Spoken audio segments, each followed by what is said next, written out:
A luta pela revisão da vida toda não é para fracos. Olha o que eu encontrei. Eu encontrei uma mulher poderosa. Olha a opinião dela a favor da revisão da vida toda. Ela não é qualquer uma. Ela é uma juíza de direito. Olha essa preciosidade. Eu pesquisando na internet encontrei uma aula dessa mulher. Mas que aula, pessoal! Eu vou compartilhar esta aula da juíza, deixa eu ver o nome dela, Sabrina Arruda. Poderosa. Argumentos imbatíveis. Vamos, assiste comigo os 4 argumentos que ela tem sobre a revisão da vida toda. Vamos lá? O primeiro fundamento diz respeito à impossibilidade de manifestação da cadeira de ministro aposentado por inexistência de fato novo. Eu explico melhor o que é isso. Como é sabido, o ministro Zanin ocupou a cadeira vaga deixada pelo ministro Ricardo Lewandowski, em decorrência de sua aposentadoria. E o ministro Lewandowski, antes de sua aposentadoria, expressamente votou no caso da revisão da vida toda, favoravelmente aos beneficiários do INSS. E após a sua aposentação, não ocorreu nenhum fato novo, não surgiu nenhuma inovação nesse processo judicial. De modo que o voto do ministro Lewandowski deveria ser preservado e não poderia ser modificado pelo seu sucessor, o ministro Zanin. Essa linha de raciocínio, inclusive, já foi enfrentada pelo STF em outras ocasiões, tendo a Corte regulamentado o entendimento de que, em razão da segurança jurídica, o voto proferido pelo ministro aposentado deve ser mantido, não pode ser alterado. Apenas é autorizado o pronunciamento do seu sucessor caso surja um fato novo superveniente. A propósito, esse entendimento está sedimentado no artigo 941, parágrafo 1º do Código de Processo Civil, bem como no artigo 134, parágrafo 1º do Regulamento Interno do STF. Por isso que alguns críticos defendem que o ministro Zanin não poderia ter se manifestado sobre o tema, considerando o anterior voto do ministro Lewandowski. Prosseguindo, o segundo fundamento está relacionado à ausência de omissão no voto do ministro Lewandowski. Ao contrário do que restou afirmado pelo ministro Zanin no seu voto, o ministro Lewandowski não foi omisso na análise do caso da revisão da vida toda, especificamente sobre a preliminar de suposta violação da cláusula de reserva do plenário. Isso porque o ministro Lewandowski acompanhou na íntegra o voto do então relator, o ministro Marco Aurélio, que ainda não havia se aposentado naquela época. E o ministro Marco Aurélio, por sua vez, defendeu que não houve desrespeito à cláusula de reserva de plenário no julgamento pelo STJ. E se o ministro Lewandowski acompanhou o ministro Marco Aurélio, conclui-se, por óbvio, que não houve omissão. E isso é facilmente verificado no próprio site do STF, no qual é possível acompanhar toda a trajetória do julgamento e todas as manifestações dos ministros. Portanto, sem maiores delongas, a própria sucessão dos fatos demonstra que não houve omissão no voto do ministro aposentado Ricardo Lewandowski. Mais um motivo que colide com a tese defendida pelo ministro Zanin. Dando continuidade à minha aula, eu apresento o terceiro fundamento, que consiste na inexistência de declaração de inconstitucionalidade no julgamento do STJ.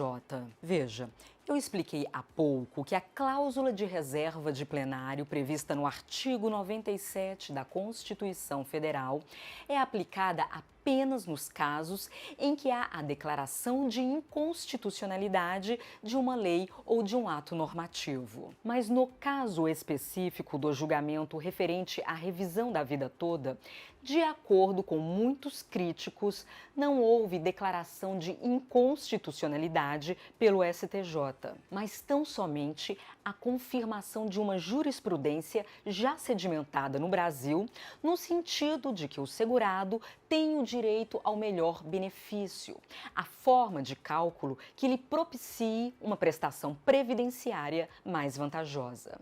E toda a controvérsia relacionada à revisão da vida toda decorreu, como eu já disse, de uma alteração do cálculo previdenciário após a publicação da Lei 9876 de 99. E daí surgiu a necessidade de se definir a aplicação da regra de transição ou da regra permanente para o cálculo dos benefícios previdenciários. Em nenhum momento o STJ afirmou que a regra de transição ou a regra permanente era inconstitucional. Aquela corte apenas afirmou que o segurado poderia optar pela aplicação de uma ou outra regra.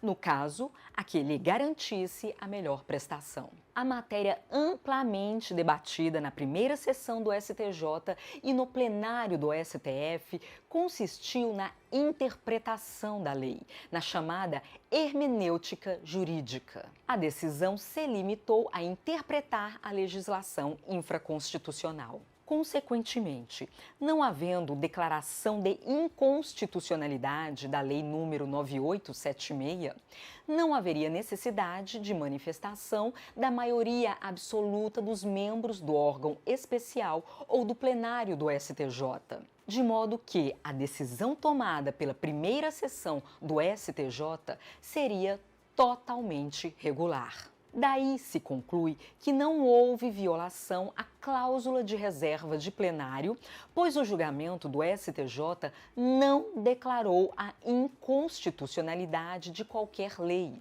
E esse é o entendimento de uma parcela respeitada de estudiosos do direito constitucional e do direito previdenciário. E para finalizar esse rol de argumentos constitucionais e processuais... Gente, presta atenção no quarto argumento dela, que ela vai mostrar que isso era uma grande articulação para inviabilizar a revisão da vida toda. O tribunal já decidiu por 6-5 e eles estão fazendo uma manobra ardilosa para anular isso. Isso é uma coisa criminosa. Desculpa a expressão dura, mas não tem outra expressão, entendeu? Tem aposentados aí, está precisando disso, tem gente doente, tem gente UTI, tem gente em cadeira de roda, tem gente morrendo, nós precisamos agora uma coisa que é nossa. Olha, e esta pessoa aí está dando uma aula. E sabe quem que ela é? Juíza. Poderosa, não é? Vamos ver a finalização dela. Eu trago um último fundamento que, para mim, é o mais importante e que diz respeito à sensatez do julgador e à instrumentalidade do processo. O que eu pretendo ressaltar com isso é a existência de um postulado muito difundido na ciência jurídica, que prega que o processo judicial é um instrumento para a aplicação do direito ao caso concreto, e não um fim em si mesmo. O objetivo do processo é a composição do conflito posto sob a análise do Poder Judiciário. É o conhecido princípio da instrumentalidade. E, de acordo com ele, muito mais importante do que a forma está o atingimento da finalidade buscada pelo direito. E eu faço essa breve incursão porque a cláusula de reserva de plenário,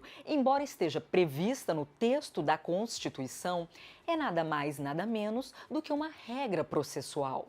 E, portanto, a ela se aplica o princípio da instrumentalidade. E foi com fundamento nesta cláusula que foi levantada a tese de que o julgamento do STJ seria nulo. E, por isso, deveria o processo retornar a ele para nova decisão.